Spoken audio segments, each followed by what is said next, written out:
énergie. Non, le jus 24 heures énergie. Jus énergie. Non. Voilà, le jus 24 heures énergie. Le jus, voilà, c'est ça exactement. Alors, de quoi s'agit-il? C'est que Madame la ministre dit que les stocks qui ont été incriminés qui ont été incriminés, donc les stocks là ont été liquidés. Ensuite, Bien. Deuxièmement, Madame la ministre dit qu'il y a une mission d'inspection. Elle estime donc que les quantités qui étaient pointées du doigt, donc, oui, ont qui été étaient mises en cause, ont été détruites. Il n'y a plus de péril à la demeure, deuxièmement, selon elle. Oui, selon elle. Bien. Deuxièmement, c'est que les problèmes qu'il y avait autour des problèmes hygiéniques et tout ça, elle dit que donc les recommandations qui ont été faites par le service national de contrôle qualité ont été aussi prises en compte. Sauf que il y a le procureur spécial de la CRIEF qui s'est pourvu en cassation devant la Cour suprême contre la décision qui a été rendue par la chambre de jugement de la Cour d'appel dans cette affaire, qui avait condamné la société américaine Beverage Star au paiement de 75 millions de francs guinéens. Parce que, 75 millions. Oui, 75 millions de francs guinéens, et avait dit que si la société devrait reprendre sa production, c'était sous la supervision du service national de contrôle qualité. Mais dès lors, selon les juristes et ce qui se doit, dès lors que le procureur donc s'est pourvu en cassation, donc l'application de cette décision reste suspensive, d'autant plus que la Cour suprême n'a pas encore statué. Au plan judiciaire, le contentieux n'est pas totalement vidé. Non, n'est pas vidé parce que la Cour suprême n'est pas arrivé à terme. La Cour suprême n'a pas encore statué sur le dossier. Donc on ne comprend pas comment Madame la ministre peut prendre la décision sur elle. La décision d'autoriser la reprise de la reproduction de jus énergie. Donc où est le ministre Charles Laurette dans ce dossier? Parce que ce qui se passe... Oui Manu, attention Manu. Parce que le ministre Charles Laurette, de mon point de vue, ne doit pas laisser cela passer. Et moi j'ai l'impression qu'elle vient... Non mais c'est la CRIEF. Oui, c'est la CRIEF, oui, mais il y a un département de la justice, logiquement, qui doit sévir contre de telles pratiques, parce qu'un dossier ne peut pas rester du côté de la justice, alors que la décision, en fait, le dossier n'est pas vidé, et que Madame la ministre autorise à cette société de reprendre la production sur la base des recommandations qui ont été faites par ces services compétents. Donc il y a un sérieux problème aujourd'hui. Vous le savez très bien. Oui, il y a un sérieux problème à Ouakar. Il y a un sérieux problème. Donc c'est important que... logiquement, cette décision ne doit pas être appliquée jusqu'à ce que la Cour suprême statue définitivement sur le dossier. Si je suis ta logique, la société ne doit pas reprendre. American Beverage ne doit pas reprendre en attendant que la Cour suprême la production du jus 24 heures énergie. Oui, ne doit pas oui, pour l'instant, parce que la Cour suprême n'a pas encore statué. N'a pas vidé le dossier. Le pourvoi en cassation du procureur Ali Touré. Très bien. Et qu'est-ce que le procureur Ali Touré dit? Vous avez pu parler avec lui ou pas? J'ai échangé avec quelqu'un du parquet. Oui, bien sûr, quelqu'un du parquet à Ouakar. J'ai échangé avec les responsables de la société Sabev.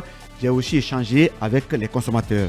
Les consommateurs, c'est un réseau de consommateurs composé de 3 associations qui sont dans ce dossier avec le procureur. Mais le procureur, le parquet du moins, ne comprend pas la décision aujourd'hui pratiquement de la CRIEF, puisque le procureur avait requis... La décision de la CRIEF ou de la ministre? Non. D'abord, la CRIEF et aussi la ministre, puisque la CRIEF, le procureur voudrait 1 milliard, a requis 1 milliard. Il ne peut pas comprendre que la justice puisse juste condamner la société à payer 25 ou 50 millions, 75 millions. Non, 75 on ne comprend pas. Non, oui, il y a 25 et 50, ça fait en tout 75 millions. Okay. Deuxièmement, pour le parquet, le contentieux n'est pas complètement vidé. Donc la ministre devrait s'adosser à la démarche judiciaire avant de prendre la décision. Mais côté ministère, j'apprends qu'ils ont procédé au contrôle à travers le NCQ pour dire que la société est désormais pratiquement en règle et qu'il faut ordonner la chaîne, ce que le parquet ne partage pas. Puisque pour le moment... Donc en fait, la ministre Lepoux, elle a pris sa décision en ignorant royalement ce qui se passe du côté de la justice. Voilà, et c'est ce qui ne plaît pas. Je pose la question, Manu, qu'est-ce que tu as qu'est-ce qui se passe à ton niveau là? Le parquet estime tu vas prendre la parole tout à l'heure. Le parquet estime que la décision administrative devrait attendre la démarche judiciaire. Et du côté des consommateurs, ils disent avoir des preuves que pendant la procédure judiciaire, la quantité saisie n'avait pas été complètement détruite et que la production continuait. Au niveau de Sabev... Et que la production continue. Oui, mais au niveau de Sabev, l'argument est simple. C'est quoi Sabev? Sabev, Société Américaine Beverage. Ok. Eux, ils estiment que depuis le 17 janvier, ils n'ont qu'à voir toutes les dates sur, en tout cas, les productions, qu'il n'y a pas eu de production. Et que s'il y a, en tout cas, un stock qui n'a pas été détruit, ce n'est pas à leur charge, c'est la justice qui se chargeait de détruire les stocks. Eux, ils ont juste payé pratiquement les frais. Alors aujourd'hui, les consommateurs et le parquet sont prêts à continuer le combat parce qu'ils estiment que quelque part, ça n'a pas marché au niveau de la cour. J'apprends même même les avocats de l'État auraient baissé le bras puisqu'il y avait finalement un seul avocat dans ce dossier et peut-être c'est l'État qui devrait en tout cas donner toute la force à cette procédure et les gens estiment que dans les coulisses que ça n'a pas du tout marché et aujourd'hui et les consommateurs et le parquet restent vent debout dans ce dossier, mais SADBEV estime que pour le moment, il n'a rien à le reprocher et que pour le moment, il s'adosse aussi à la décision judiciaire. Oui, Manu, tu n'es pas d'accord? Non, en tout cas de la manière par laquelle on veut que les choses tournent. Moi, je pense que dans cette affaire, il y a deux procédures. Il y a une procédure en redressement judiciaire, il y a une procédure en redressement commercial ou administratif. Et il se trouve que celui qui a révélé le problème, c'est le ministère du Commerce, parce qu'il a constaté qu'il y avait des problèmes sur la chaîne de production. Il a pris le problème, il l'a envoyé à la justice. Donc ce problème précis, la justice peut le vider. La justice peut continuer son travail. À partir du moment où le ministère du Commerce a constaté que les problèmes qui ont poussé donc à judiciariser l'affaire ont été réglés. Tout à l'heure, on parlait de Bel Air Mining. La grosse peur, c'était quoi? Que ça ferme, que des emplois soient en jeu. Oui. Alors, si la société s'est remise en norme, d'autant plus que la quantité qui est indexée, cette quantité a été mise, le gouvernement l'a saisie. Et comme il l'a dit d'ailleurs, c'est une précision assez importante, la destruction des stocks saisis ne relève pas de la responsabilité de la société qui a produit. C'est à l'État qui a saisi. Oui, ça relève de l'État. L'État qui a saisi, c'est à lui de détruire. Donc si tous les stocks n'ont pas été détruits, l'association des consommateurs doit s'en prendre à l'État, pas à la société. Oui. À partir du moment où l'ONCQ a constaté que la société s'est remise en règle et que les nouvelles productions sont des productions qui respectent les normes, la société doit reprendre. Ça ne veut pas dire que la procédure judiciaire... On n'ignore pas. Oui. Vous mélangez, s'il vous plaît, j'ai écouté, j'ai compris. Oui, allez-y. Vous ne pouvez pas expliquer plus longtemps, plus que ce que vous avez dit. Bien, oui, je l'ai dit, quand la société reprend du service, ça ne veut pas dire que la procédure judiciaire est close. La société peut encore être condamnée à payer une amende plus élevée que celle qui lui a été imposée par la CRIEF. Manu, j'ai envie de te poser la question suivante. Alors, la procédure judiciaire, quelle année était l'objet ou quelle année l'objet? La procédure judiciaire vise à indexer la quantité qui ne respectait pas les normes. Alors, c'est le même objet, Manu. Oui, mais justement, mais cette procédure du même problème, monsieur. Ne s'arrête pas. Il s'agit du même problème. Non.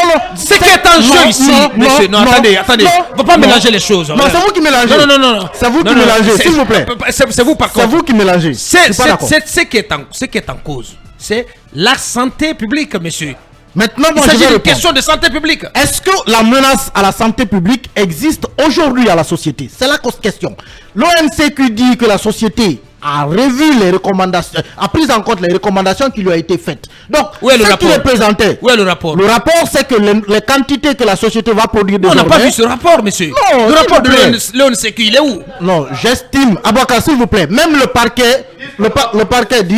Oui, mais c'est trop facile de dire l'ONCQ ou l'ONC, je ne sais quoi, a fait son rapport. Non, mais c'est important. Il faut que dans ce pays, qu'on apprenne à rendre disponibles les rapports. C'est extrêmement important, Manu. Pourquoi, Abouakar, on a fait confiance au ministère du Commerce et à l'ONCQ lorsqu'ils ont dénoncé le fait que cette quantité produite n'était pas conforme?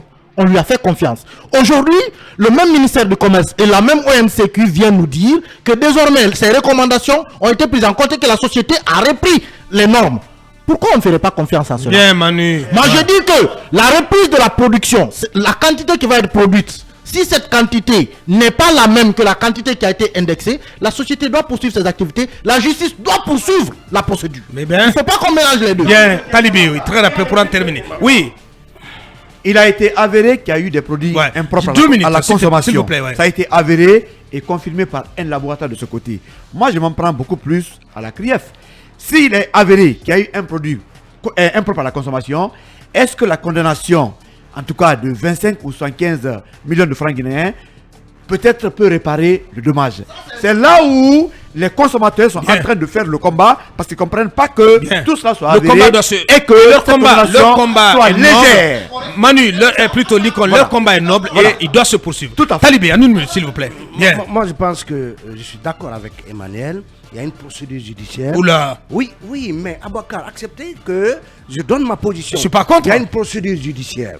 Aujourd'hui, je comprends ceux qui s'indignent que pour des faits aussi graves que la production de jus impropre à la consommation fasse l'objet d'une condamnation de seulement 75 millions. Ouais. Je suis d'accord. Parce que s'il est avéré que autant de quantités de jus, on a déversé autant de quantités de jus sur le marché et que des Guinéens ont pu même consommer cette quantité et se créer des problèmes de santé, cette condamnation, à mon avis, elle est trop légère et même bénigne pour un fait aussi grave. Ouais. Mais à côté, le ministère du Commerce, qui a révélé le problème, avait mis en place des mesures pour corriger la chaîne de production. Donc aujourd'hui, c'est dont il est question, ce sont des investissements également, des emplois. Donc il faut séparer les deux problèmes. J'encourage le procureur à continuer sa lutte ainsi que les autres au niveau de la Cour suprême, mais pendant ce temps, des corrections pendant ce temps, qu'est-ce que vous faites de la question de la santé des consommateurs? C'est ce que je dis. Si cette question est réglée à travers les corrections qui ont été apportées, je comprends bien que l'usine puisse relancer. Parce que l'objet des poursuites, ce n'est pas une fermeture définitive de l'usine. Attention. Donc, c'est quoi l'objet? L'objet, justement, oui, l'objet, c'est quoi? C'est d'apprécier les faits portés à la connaissance de la CNEF. Il s'agit du même objet, monsieur. Non, ce n'est pas. Non. Allez, bien, on va forcément y revenir. Ce n'est pas la fermeture, l'objet. Non, personne n'a dit que l'objectif c'est la fermeture. De comprendre les deux procédures, elles peuvent aller parallèlement. Elles sont intimement liées, monsieur. Voilà. Elles sont intimement liées. Encore une fois, nous y insistons. Allez, Mirador, continue. FIM FM, Mirador.